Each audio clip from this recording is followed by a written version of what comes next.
Obrigada, Ninfa. A gente queria começar com a apresentação de um vídeo.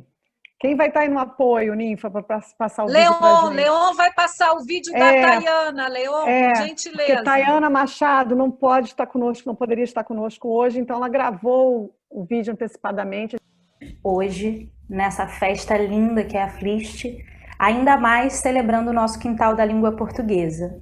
Mas não pude estar e deixo aqui a minha contribuição. Eu escolhi ler um texto do Adubada Fecundidade. Vou ler para vocês um trechinho do último conto desse livro, que se chama Amor Proibido. Lá estivemos. Tivemos a recepção mais calorosa e menos furiosa. E como não houvesse hotel ou motel, fomos hospedados na casa do maior endinheirado da cidade. Um quarto para nós foi arranjado. À entrada, notava-se que a casa tamanha era estranha. Os insólitos eram tantos. Gatos amavelmente brincavam com cobras e ratos, minhocas com peixes. Aquela era, de certa, a casa do diferente. Contivemos os nossos ânimos. Era noite. Fomos ao quarto depois do jantar. Às escuras estava o quarto. Procuramos pelo interruptor para acender a lâmpada, mas não o encontramos. Despimo-nos para dormir. Antes, a minha esposa passou a mão pelas minhas intimidades. Aviso claro de que exigia amor.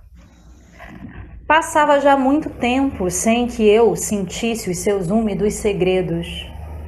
Na escuridão, tentei satisfazê-la. Nos agitamos, amassamos os lençóis, de suor aguamos os travesseiros, e enquanto fazíamos amor, a minha esposa pendurou uma das pernas e com o calcanhar encostou-se à parede, e o quarto encheu-se de luz. Afinal, havia interruptor de lâmpada no quarto. Tapado estava por um papel que mal acabara de cair. Me debrucei a apanhar o papel recém-tombado. Li em voz média o que estava escrito com letras garrafais. Qual espanto de nós nasceu! É expressamente proibido fazer amor neste quarto. Que fazer? Aconselha-se confissão ou omissão? Na tradição, confissão é ingênua convocação de condenação. Que esperássemos pela acusação dos guardiães da tradição. Mas uma coisa era certa. Aquele amor foi como o maior na nossa vida. Viesse a condenação que viesse. Aquela noite de amor seria inesquecível.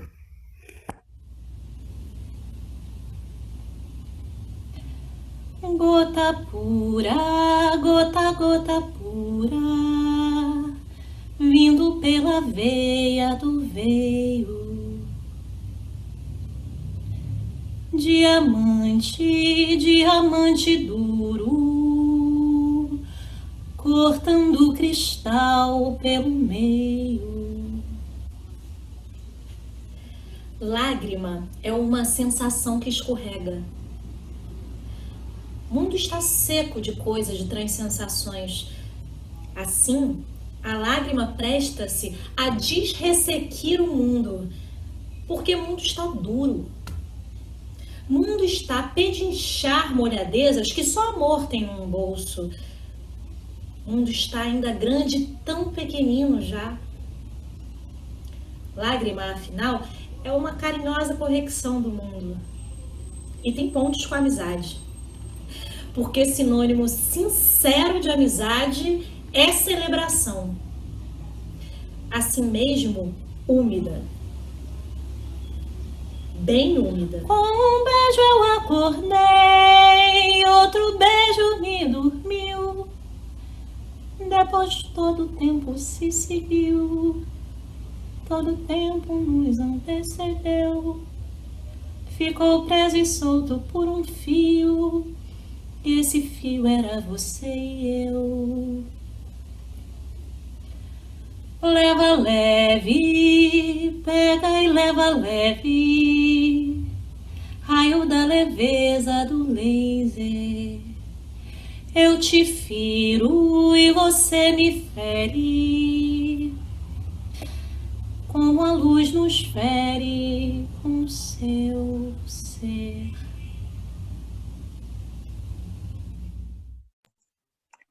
Então, gente, completando aqui só para dar os créditos, tá? O texto do Don Jacques, que ela recitou, é Lágrima, Gota, Lágrima, ou Todas as Despedidas do Mundo, e a música é Laser, de Ricardo Brem e José Miguel Wisnik. Agora, então, a gente vai seguir, como a Ninfa falou, nós recebemos desde o início desse ano de 2021, 4 autores até agora no Quintal da Língua Portuguesa. E a gente vai começar, a gente dividiu então para organizar as leituras em blocos por cada autor. Lucília, posso ler de novo a lista das pessoas leitoras que eu pulei? Ah, sim, claro, verdade. Queria ler de novo, tá? Claro. Gisele Toledo, Marcela Fernandes, Edith Lacerda, João Carlos Pinho, Gisele Santos, Angelita Encanta, Carolina Pereira, Ana Paula Mira, Miriam Ribeiro, Regina Porto, Mônica Balussier, Leila Oliva e a Tayana, que a gente assistiu essa beleza dos vídeos que ela preparou. Muito obrigada a todas vocês e desculpa por ter pulado o nome aí. Bom, voltando aqui, gente, a gente vai iniciar então com as leituras da obra do Don Jacques, e aí eu vou pedir a cada pessoa que eu for chamando que ela diga qual é o título, né, que ela vai ler, se é um poema, se é um conto, e o livro também, a obra, só para a gente dar os créditos todos certinhos, tá bom? Então vamos começar agora com o Don Jacques, eu vou chamar a Edith Lacerda. Edith, com você aí a palavra. Olá, eu vou ler um texto do Don Jacques, desse livro Os da Minha Rua. O conto é Palavras para o Velho Abacateiro, e eu vou ler o trecho final desse conto. Deixei os braços pousarem na madeira inchada e úmida. Abri um pouco a janela a pensar que isso de olhar a chuva de frente podia abrandar o ritmo dela. Ouvi lá embaixo na varanda os passos da avó Agnete, que se ia sentar na cadeira da varanda a apanhar fresco. Senti que despedir-me da minha casa era despedir-me dos meus pais, das minhas irmãs, da avó, e era despedir-me de todos os outros, os da minha rua. Senti que rua não era um conjunto de casas, mas uma multidão de abraços. A minha rua, que sempre se chamou Fernão Mendes Pinto, nesse dia ficou espremida numa só palavra que quase me doía na boca se eu falasse com palavras de dizer: infância. A chuva parou. O mais difícil era saber parar as lágrimas. O mundo tinha aquele cheiro da terra depois de chover e também o terrível cheiro das despedidas. Não gosto de despedidas, porque elas têm esse cheiro de amizades que se transformam em recordações molhadas com bué de lágrimas. Não gosto de despedidas, porque elas chegam dentro de mim como se fossem fantasmas mugimbeiros que dizem segredos do futuro que eu nunca pedi a ninguém para vir soprar no meu ouvido de criança. Desci. Sentei-me perto, muito perto da avó Agnete. Ficamos a olhar o verde do jardim, as gotas a evaporarem, as lesmas a prepararem os corpos para novas caminhadas. O recomeçar das coisas. Não sei onde é que as lesmas sempre vão, avó. Vão para casa, filho. Tantas vezes de um lado para outro? Uma casa está em muitos lugares. Ela respirou devagar, me abraçou. É uma coisa que se encontra. Onjak. Obrigada, Edith. A gente vai chamar agora, então, a Marcela Fernandes. Boa tarde. Eu lerei o trecho inicial do conto A Libélula, Palavras para o Doutor Carvalho, do livro E se Amanhã o Medo, de Onjak. Se destas pedras uma anunciasse o que a faz silêncio, aqui, muito perto, isso se abriria como ferida e que terias de mergulhar. Porcelã, a força da luz. Um som fluido abandonava a casa. Roçava na poeira das trepadeiras no jardim. Influenciava as mangas e os mamões no seu processo de maturação. Arrepiava uma libélula inebriada que ali adormecera. Fazia o sol abrandar e chegava, ainda forte, ainda nítido, ao ouvido da mulher. Depois disto, um sorriso. Na aparelhagem, o som acontecia contínuo, ininterrupto. O doutor solidificara este hábito domingueiro. Sentar-se no frescor da sua varanda, ouvindo durante extensos momentos a voz de Adriana Calcanhoto. Ora dormitava, ora lia, ora escrevia, ora se quedava simplesmente de olhos rasgados, contemplando as nuvens gordas azularem o céu. Para ele, não se tratava de beatificar um domingo, mas sim a própria paz. Aliás, domingo era, para o doutor, uma palavra muito interna. Fosse um poço.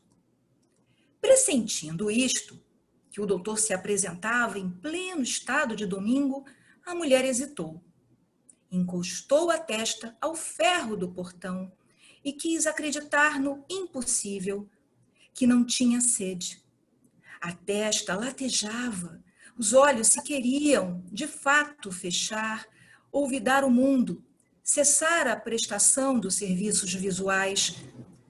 O frio do portão trouxe-lhe agrado aos dedos, ao coração também. A música invadia-lhe os poros. Então, aí sim, ela partilhou uma sensação com o doutor. Ele, no mesmo instante, pensava: esta voz pode ser dividida. A voz de Adriana empurrando a tarde. Será que a gente é louca ou lúcida quando quer que tudo vire música? Obrigada, Marcela. E aí eu vou chamar agora a Gisele Toledo. Olá, boa noite a todos, boa tarde, né, a todos e todas. Muito feliz de estar aqui com vocês. E ler Onjak, a poesia do Onjak que está no livro Dentro de Mim Faz Sul.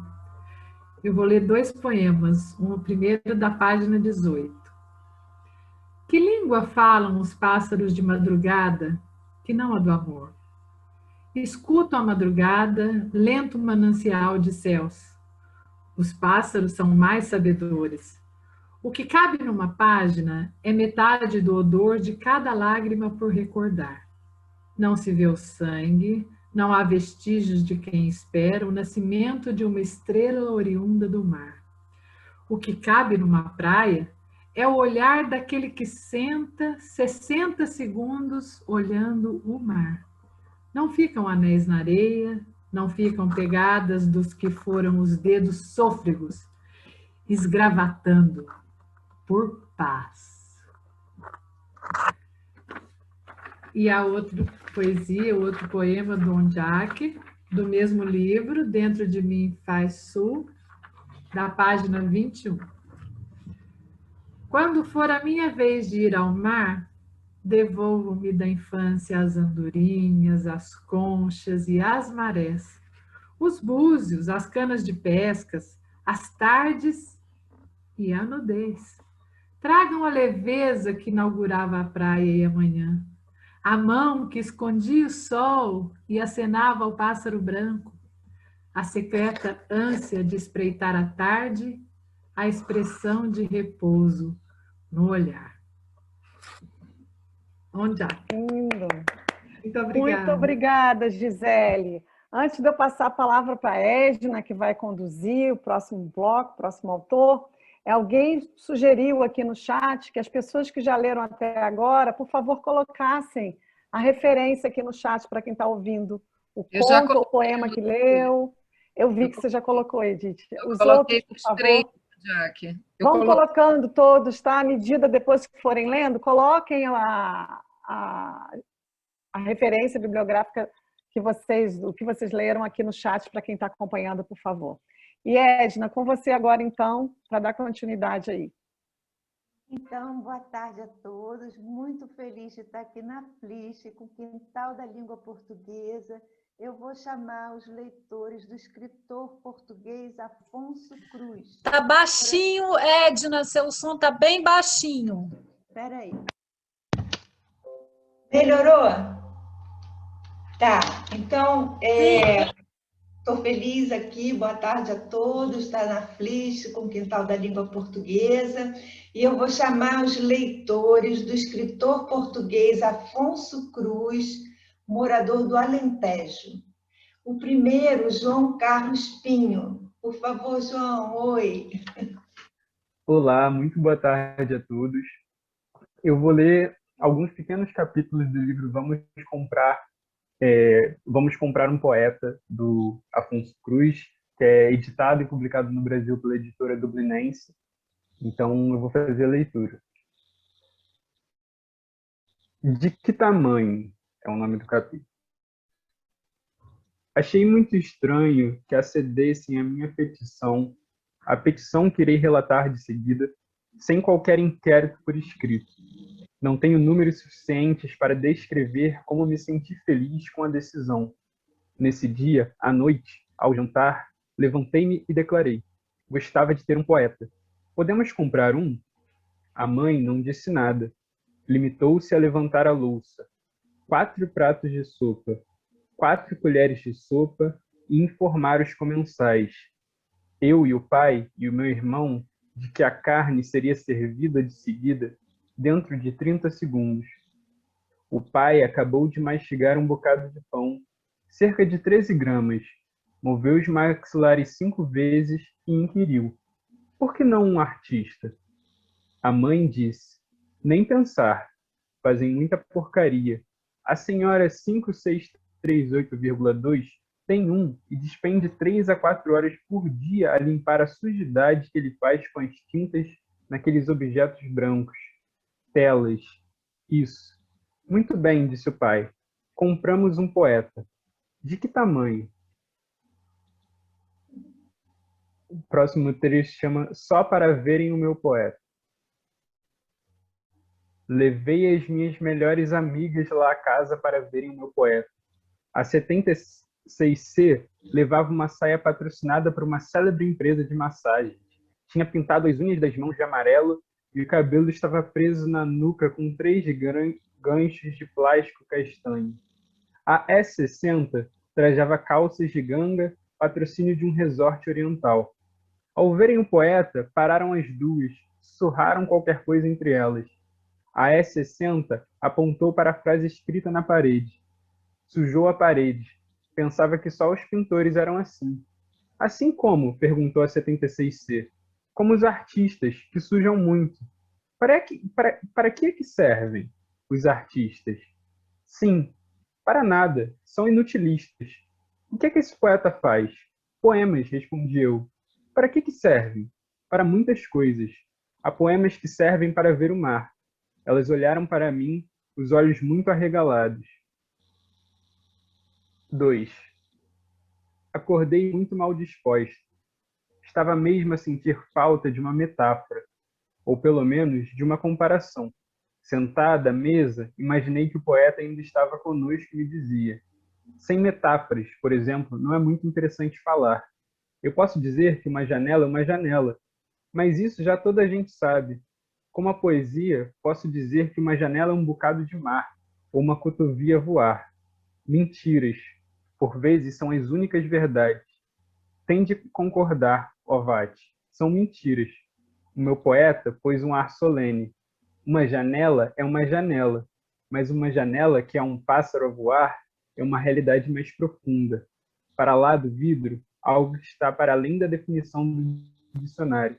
Está do outro lado da janela, mas que faz parte dela e que a descreve, ainda que por um breve momento. Uma janela é muitas coisas e, francamente, enquanto bebi um sumo de 3 laranjas espremidas, sem açúcar, olhei para a janela no exato momento em que uma cotovia atravessava de um lado ao outro. Sorri. Obrigada, João. Eu queria Nada. chamar agora a Gisele Santos.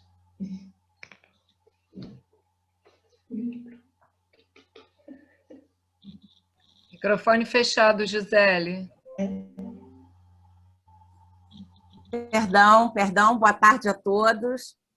Uma alegria. A Flish é sempre uma festa muito envolvente e que bom que resiste e se faz online. Eu trouxe fragmentos de A Contradição Humana, do Afonso Cruz, um livro espetacular que tem um projeto gráfico e uma ilustração incríveis, né? Eu não tenho, né? Recebi este fragmento e aí escreverei lá no chat depois. Percebi certo dia que o espelho do meu quarto é uma grande contradição. O meu lado esquerdo, quando refletido, torna-se o direito. E o direito, esquerdo. Mas a parte de cima não se torna a parte de baixo, nem a parte de baixo a de cima. Acontece o mesmo com o meu gato, mesmo quando se vira o espelho ao contrário. Reparei em outras coisas que pareciam impossíveis, apesar do meu pai me dizer: os cientistas explicam isso tudo. Ontem, caminhava com minha mãe pelo parque, quando gritei: impossível! À minha frente estava um casal de namorados aos beijinhos.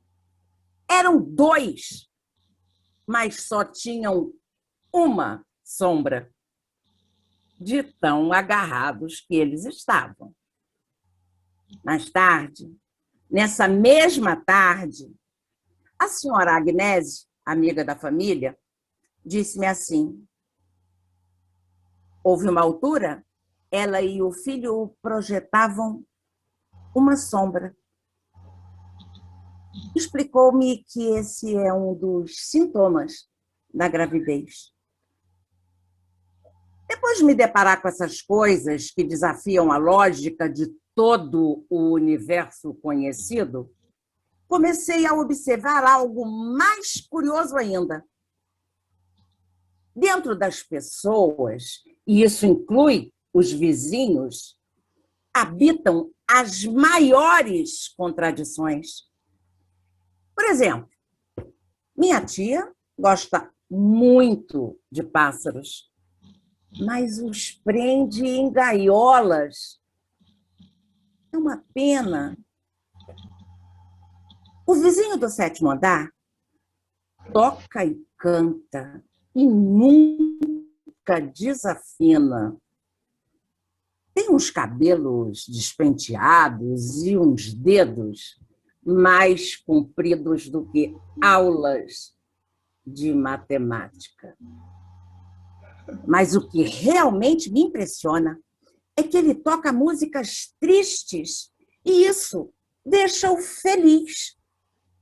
Chega a chorar de felicidade. Eu já vi.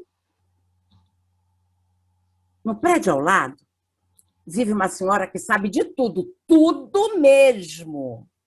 Apoiada na vassoura, não há vida que ela não conheça. E tudo o que ela diz é sussurrado aos ouvidos dos outros, das outras pessoas. Meu pai diz que aquilo passa tudo de boca em boca, mas o que eu sei é o seguinte: diz segredos tão baixinho que parece impossível que se façam ouvir a tão grandes distâncias. Obrigada, Gisele. Quero chamar agora a Angelita Encanta.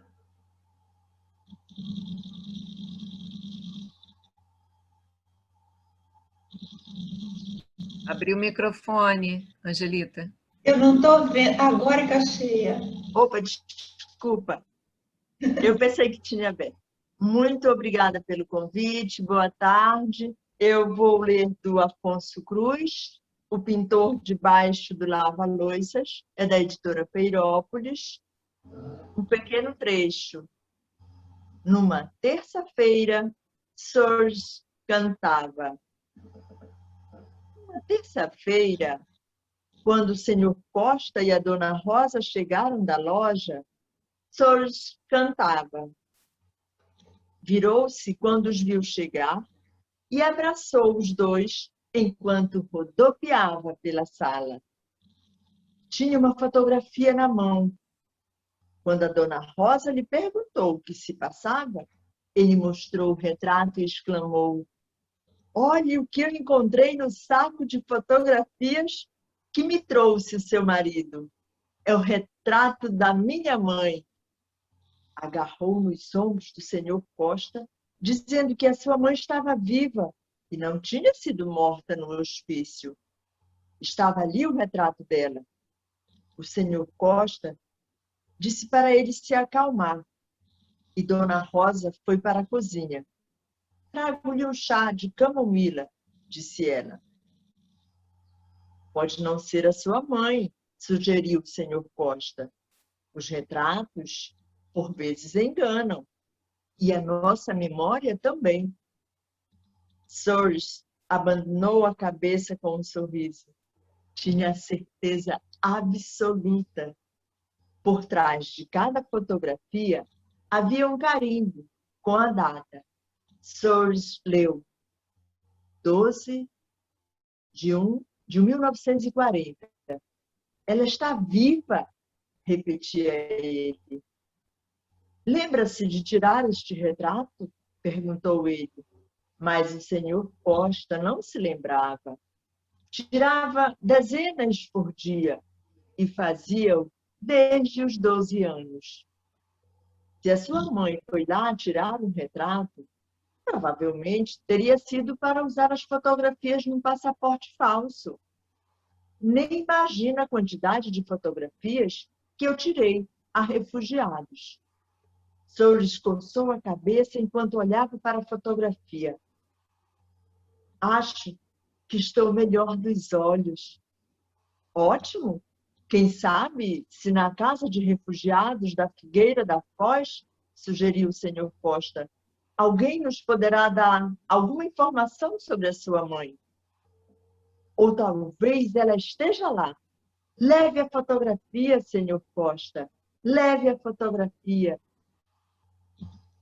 Afonso Cruz, O Pintor Debaixo do Lava-Loiças, Peirópolis. Muito obrigada. Obrigada, Angelita. Então, passo a palavra a Lucília para a gente continuar. Obrigada, Edna. Já vou chamar agora, então, os leitores da Cida Pedrosa, começando com a Carolina Pereira. Oi, pessoal, boa tarde. Dizer que estou muito feliz pelo convite, muito feliz de estar aqui com vocês. Tá uma delícia. Eu vou ler um pedaço do poema Solo para Vialejo, da Cida, e é um pequeno trecho. Vou começar. Geralda e Lourdes, Geralda e Lourdes, Geralda e Lourdes. Mulheres que usavam calças por baixo das saias, irmãs que colhiam, colhiam, colhiam. Manhã entardecer, manhã entardecer, manhã entardecer. Colhiam algodão cantando benditos com voz de altar, para espantar o calor e saudar a tarde que as libertava da labuta. Pretas, pretas, pretas. Eu lhes entregava o almoço no local de trabalho e as via comer embaixo do pé de juazeiro, ao canto do pássaro atrasado e das cigarras em agonia. A água de quartinha encerrava o ritual de descanso improvisado e nos fazia de lembrar a presença do sol e a distância de Deus. Agosto, desgosto, agosto, desgosto, agosto. Lourdes e Geralda, minhas santas particulares, parte de mim e do meu pacto com os sons da minha infância. Princesas de outras terras imponentes, impermeáveis pobres padeciam sob o calor de agosto e sob o ferro de engomar cheio de brasas. Moravam na casa de taipa com alpendre para o nascer do sol e porta lateral para o pé de um buzeiro. Varriam o terreiro com esmero e plantavam açucenas.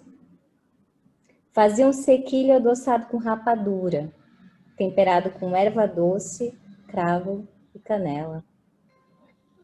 Receita exclusiva de uma terra que nunca vi. Guardavam na alma a vontade de ver na porteira o príncipe perdido na tribo longínqua. Permaneceram solteiras e virgens, suavemente como o sopro do silêncio. Em noites de renovação, enquanto os adultos se ajoelhavam diante do santo entronado, eu enchia os bolsos do vestido cor-de-rosa com sequilhos escolhidos a dedo, um roubo doce. Até hoje, a saudade tem cheiro de canela. Geralda e Lourdes, santas negreiras do Araripe, e é assim que se criam segredos, e é assim que busco a ti. Segredos, sagrados, segregados. Obrigada, Carolina. Muito lindo. Bom, vou chamar agora a Ana Paula Mira.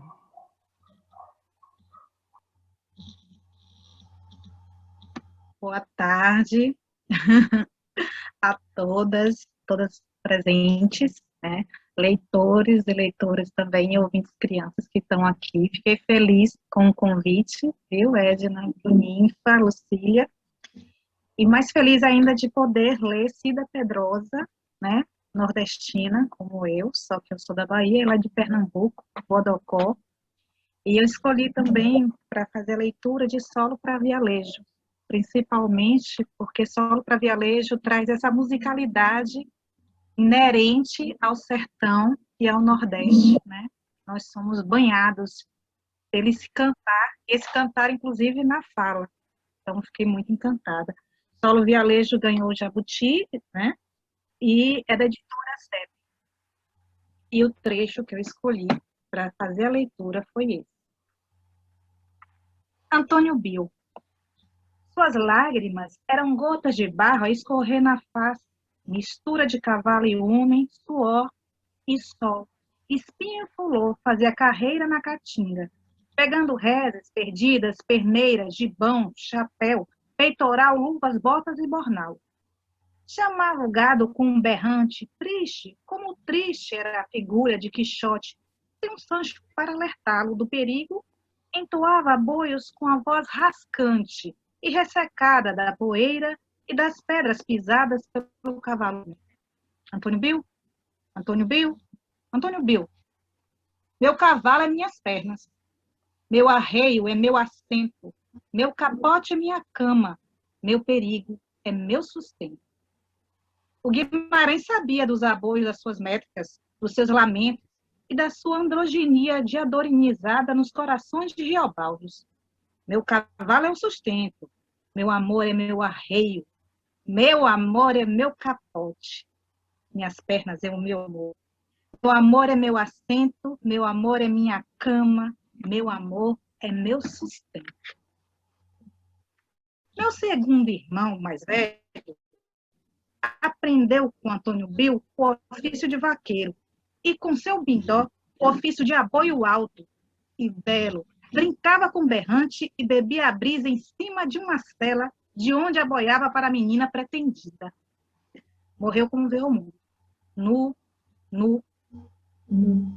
cumprindo a sina dos que têm alma pássaro, dos que espiam entre as frestas da loucura, dos que se entregam às tramas da musa e se embebem do copo da mágoa e da felicidade instante.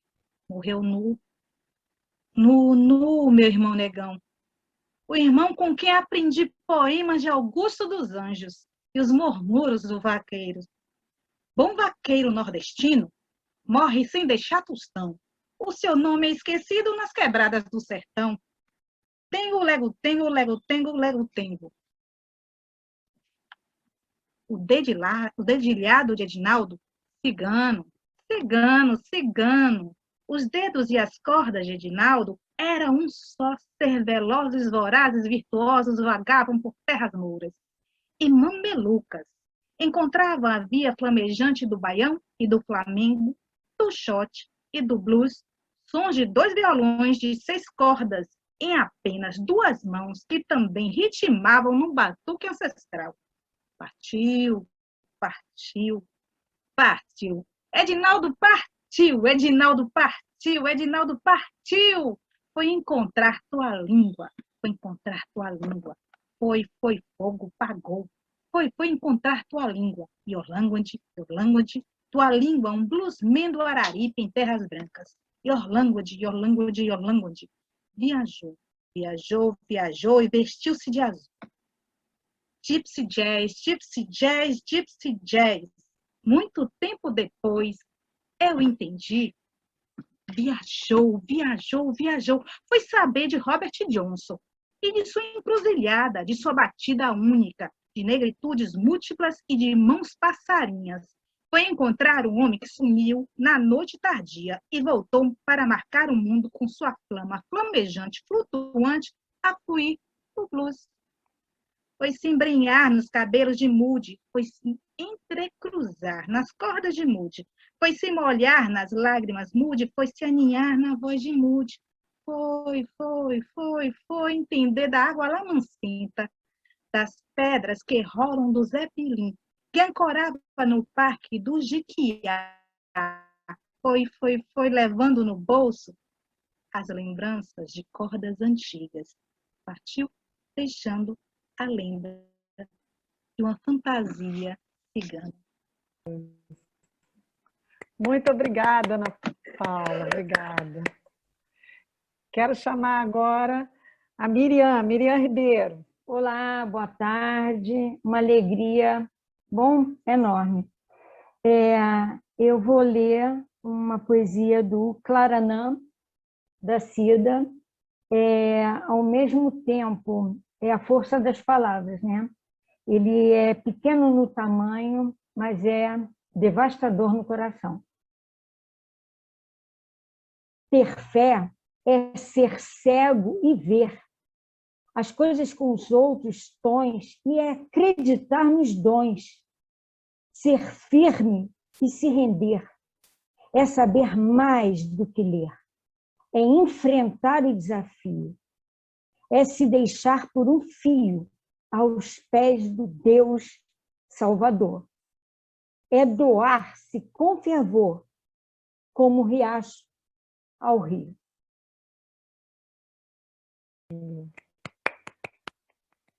Obrigada, Miriam, muito obrigada.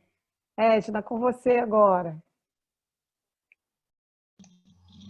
Bom, então, agora eu vou chamar os leitores do escritor moçambicano Dani Wambiri, começando pela Regina Porto. Boa tarde, obrigado pelo convite, parabéns pela Flish, pela garra de vocês, né, de manter acesa a chama. Eu vou ler do livro Adubada Fecundidade, do Daniel Ambiri. Eu escolhi o conto A Imprevista Previsão do Tempo. Eu fiz um recorte do conto. Ninguém desconhecia essa verdade. Era uma cidade suja. Havia muito que Deus não a lavava. Não era varrida, nem a limpada com água de chuva. Líquido de abrangência maior. No lado de lá do céu, a chuva estava com constância a ser cozinhada, temperada com todos os ingredientes pluviais. O problema estava no servir, na distribuição do prestigioso líquido aos demais. Os líderes mandaram patrulhar os ares próximos do céu. Homens equipados de armas de curto alcance, flechas e lanças. Dias coroados de insucesso. Regressaram, voltaram às vidas. Esperaram novas ou antigas ordens. O líder local dispunha era de nenhuma ordem. Desconhecida era a solução. Certa vez, a cidadezinha acordou debaixo de relâmpagos e trovoadas. Otimistas desataram a trabalhar a terra. Os mais céticos leram o acontecimento de outro modo. Aqueles relampejar e trovejar eram formas de Deus fotografar a triste realidade. Deus quer fotografar o nosso sofrimento para tomar decisões acertadas. Apareceu na televisão local o meteorologista Jesus Tovam, a prever meses chuvosos. Falava como se fosse ele, o mandador da chuva. 4 meses e a chuva teimava em não cair. A população amotinou-se na sede da televisão. O senhor é mentiroso, prometeu chuva e não cumpriu. Tomaram de assalto o pescoço do meteorologista, apertando-lhe até a morte. Muitos foram os elogios que Jesus Tovam recebia enquanto morto. Mal o corpo pousou no fundo da sepultura, o céu tropeçou e deixou cair o que estava nas suas mãos, a chuva. Abandonaram o local, ficando por terminar os passos derradeiros. Não valia a pena desperdiçar aquelas raras águas. O corpo de Jesus Tovam ficou a ser enterrado pelos torrões de areia caído pelas rajadas de vento e pela recém-vinda chuva. Fenômeno meteorológico que ele em vida tanto previra.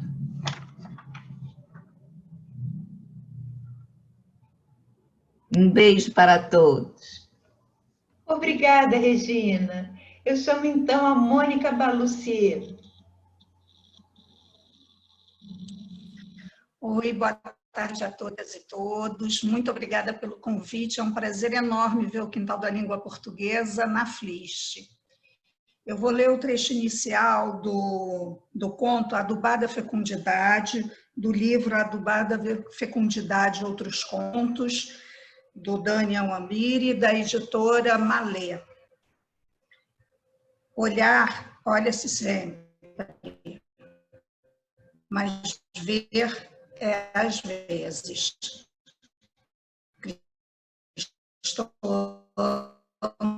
Martins.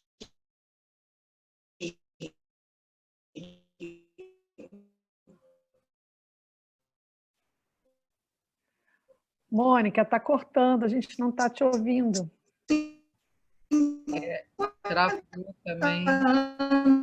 Era a idade de Cristóvão Manosa, era a idade menor.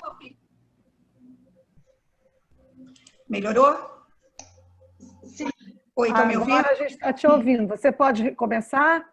Sim. Posso sim. Olhar, olha-se sempre, mas ver é às vezes. Cristóvão Martírio.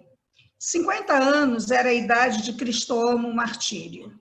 Pela idade, notava-se que ele caminhava a passos largos para a morte, o indesejado destino de muita gente descontente. A sua esposa, a dona Criminosa, era jovem, apenas com 20 outros anos de idade. Mas a idade menor não a impedia de dar prazer de viver ao velho Cristóvão. Não que ela gostasse da diferença de idade. Muita preocupação ela deitava na velhice do marido, sobretudo quando os cabelos brancos lhe foram tomando de assalto a cabeça.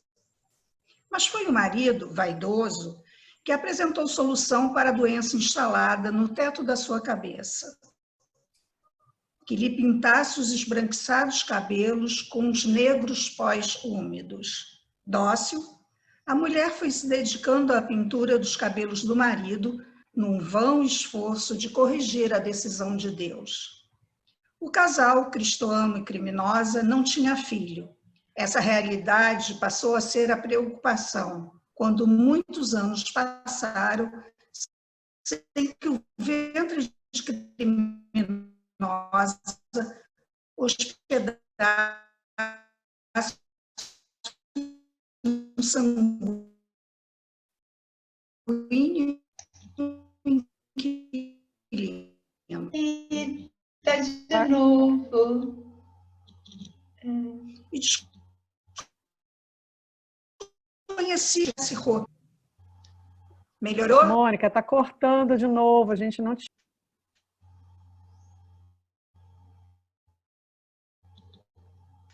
Quem sabe se ela tirasse o vídeo, né? imagem. Pode ser que melhore. Mônica, tenta tirar, fecha a tua câmera e faz a leitura sem a... para ver se melhora. E volta do penúltimo parágrafo, assim. Só do...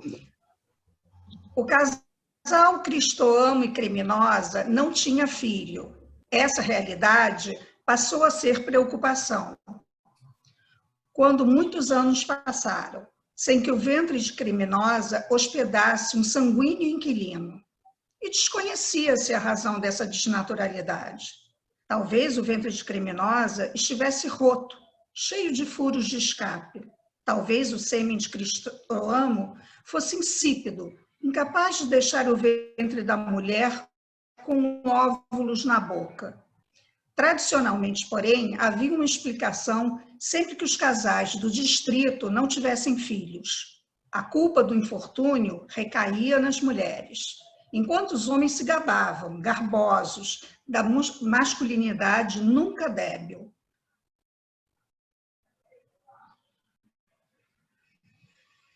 O caso do casal Cristóvão e Criminosa não fugiu à regra. Criminosa, enquanto biologicamente improdutiva, acolheu todas as acusações dos demais. Sujeita a inúmeras análises ginecológicas ela fora, mas nada. Aconselharam-na a receber um nu marido apenas quando estivesse nervosa. Até o conselho de praticar amor nos dias proibidos, dias de assassínio dos óvulos, ela acatou. A água não ia, muito menos vinha. É isso. Obrigada, Mônica. Desculpa, tá, a conexão. Ficou legal, deu para a gente ouvir muito bem. Muito obrigada. Obrigada. Desculpa aí, mas às vezes a conexão, vocês sabem, né? Certo. Então, ela não é parceira. Obrigada. Poderem darem certo. Entre amigos. Obrigada. Olha, eu vou chamar, então, para ler o último conto do Dani Wambiri, a Leila Oliva. Olá, boa tarde. Prazer estar aqui com vocês. Parabenizar todos pelo evento, apesar de não estarmos presentes fisicamente.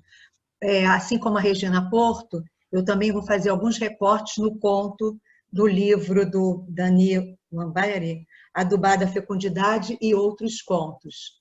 O nome do conto é O Assalto ao Comandante.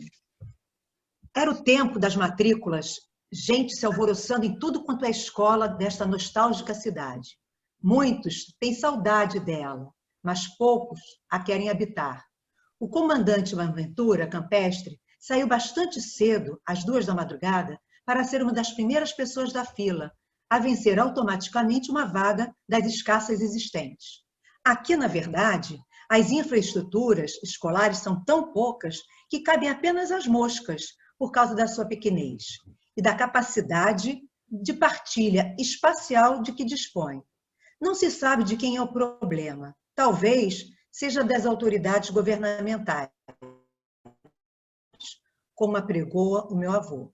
Contentaram-se com as exíguas escolas herdadas do colonialismo. Contentaram-se, e agora edificando uma a uma, como se não exigisse pressa. Talvez seja do próprio povo que se multiplicou de forma exagerada, longe do controle das autoridades governamentais. Nessa manhã, segundo dia do mês de janeiro, o comandante Boaventura madrugou, pois a cumprir a fila. Mas antes de percorrer por completo o perímetro do primeiro quarteirão, foi surpreendido por 3 jovens, desconhecidos, que mal viram o senhor Boaventura, se chegaram a ele e falaram-lhe: pai, não vai mais adiante. Lá em frente estão 3 gatunos. Aonde mesmo? Quis melhor saber Boaventura. Respostas nenhumas lhe vieram. Apenas um pau já lhe vinha visitando a região da nuca, principiando-lhe a agressão. Em seguida, uma rasteira mal aplicada quase lhe deixava lamber a terra. E ele foi vencido pelo silêncio incrédulo. Não acreditou que estava perante salteadores noturnos. Foi necessário que os jovens lhe aplicassem uma bofetada a confirmar-lhe o assalto. E o comandante desagatou a gritar, exigindo auxílio dos que o podiam ouvir. Socorro! Estava assim a suplicar por socorro, quando, de repente, avistou uma gigante pedra tremulizando dentre os cupins. Debruçou-se a apanhá-la e atirou-a de encontro ao rosto de um dos salteadores. A ação de pedra foi tão forte que o efeito se fez sentir, até nos não atingidos, que fugiram todos em debandada. As escassas pessoas que haviam saído para socorrer Boaventura aconselharam-no para prestar queixa à polícia, que fosse informar à polícia que um dos gatunos, ainda a monte, cedo ou tarde procuraria por serviços hospitalários, pois levou com pedra na cara, convocando terrível sangramento. Era urgente ir no encalço desse gatuno. Naquele mesmo dia, de certo, o gatuno se apresentou no hospital. Não foi ao do bairro. Lá seria descoberto, pensou ele. Foi ao regional. Chegando lá, os enfermeiros se atentaram na explicação do doente, sobre a forma como ele contraíra o terrífico sangramento. Eram 5 gatunos que me atacaram a caminho do serviço, explicou o paciente. Estavam munidos de armas. Sei lá se eram brancas, se eram pretas, azuis, concluiu. Em seguida, os enfermeiros aconselharam-no a participar a ocorrência ao policial ali próximo, em serviço naquele hospital regional. Para seu azar, todos os policiais já haviam sido informados da presumível vinda de um paciente sangrando no rosto. Destacaram um policial para assistir ao tratamento do queixoso. E o jovem ingênuo pensou estar a ser protegido, como vítima de assalto, é claro. Terminado o tratamento, um carro policial estava à sua espera para o apresentar no posto policial da zona onde ele supostamente fora salteado. O oficial da polícia em serviço ouviu em seguida a explicação do recém-queixoso. O jovem se explicou. Depois, sucedeu inesperado por parte do jovem recém-adentrado pela esquadra policial. O oficial mandou chamar alguém e perguntou seguidamente ao jovem: Este é o senhor que te assaltou? O suposto assaltado foi tomado de assalto pelo silêncio. 1, 2, 3, 4 minutos, o jovem se conservou taciturno. E o oficial policial voltou a lhe fazer a mesma pergunta. Ora, fitando de modo severo nos olhos. Foi então que o jovem disse a verdade, quando constatou tratar-se do comandante Maventura. Não, aliás, fui eu quem gatunou este senhor, quando ele talvez tenha ido fazer as matrículas. Acabou. Obrigada.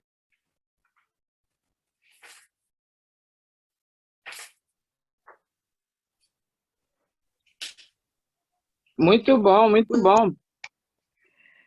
Ninfa, a gente passa agora a palavra para você, então, fazer o encerramento. Muito obrigada. Eu aqui fiquei flutuando nessas leituras, nesses sotaques, tanto o sotaque dos escritores dos textos, quanto os de vocês. Eu sou muito ligada nessa musicalidade da nossa língua portuguesa, e foi um momento até que eu dei uma relaxada, né? Muito obrigada mesmo a todas e todos vocês aqui do Quintal.